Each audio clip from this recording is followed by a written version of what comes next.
Welcome back to Agony Smeg, where I dish out totally sensible advice for those with everyday normal problems.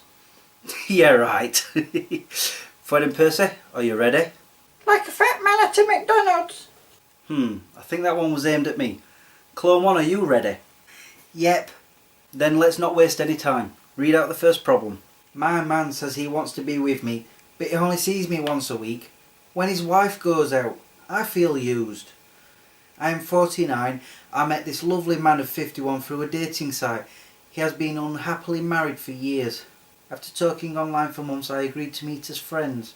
But on the next date we kissed, and he stayed at my flat one Saturday a month later when his wife was away. We had a lovely weekend. Now he usually comes round one afternoon a week when his wife sees her sister.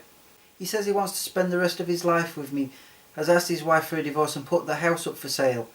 He also claims he has not had sex with his wife for years. I was previously involved with the biggest cheating liar ever, and I know I have problems trusting. Is it me, or should he make more of an effort to see me?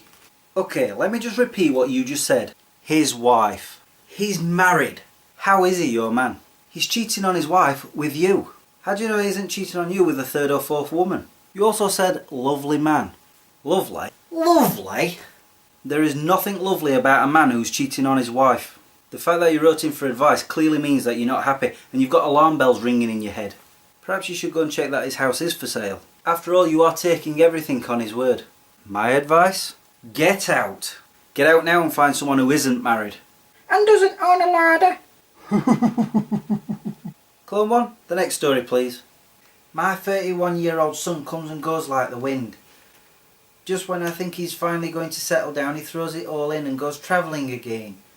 No one can tame him, and it upsets me that he's so uncaring and self-centred. He's got 2 children by different mothers. He sees them when he's around but never puts down any roots or makes any promises. Now he's talking about going back to Australia and wants £2,000 from me to help him on his way. This is on top of the £6,000 plus I've given him over the years for flights, foods and fines. Where did I go wrong? How did I manage to bring such a brat into the world when his sister is so reasonable and, dare I say it, normal? Where did you go wrong? In only one way. You lent him money that you'll no doubt never ever see again. Even though he is your son, he's a sponger and a con man. So he's asking you for another £2,000. Why oh why are you thinking of ever giving it him? If anything, you should be asking for that £6,000 back. And if he declines, then you just tell him that he won't see another penny from you. Of course, he may use emotional blackmail and say that he'll cut you out of his life. Good! You don't need the hassle. And I wonder, is he paying any sort of maintenance towards his 2 kids? I seriously doubt it. A quick call to child services is what you need to do. Then wash your hands of the money-grabbing waste of space. And to rub salt in the wound, you go to Australia instead. Take his sister too. It is your money after all. I'd put his name on an application form to work at a prison shower room. Final story, Clone 1, if you please. Most men propose marriage by getting down on one knee, but not my guy. He dressed up in a Superman costume and ran into my Zumba dance class with strawberry jelly on a silver platter. The engagement ring was set in the jelly. I then had to get it out with my arms tied behind my back. I've never been more embarrassed in my life. Naturally I said yes, but only because everyone was clapping. Now he's planning a theme wedding. He won't tell me what, but it hardly matters because I have realised that I no longer want to marry him anyway. I recently met his family and they're all fruitcakes too. I feel trapped. What am I going to do? Give the ring back? It's as simple as that. I can only imagine what this theme wedding will be. Perhaps it'll be the reenactment of the throne room scene at the end of Star Wars.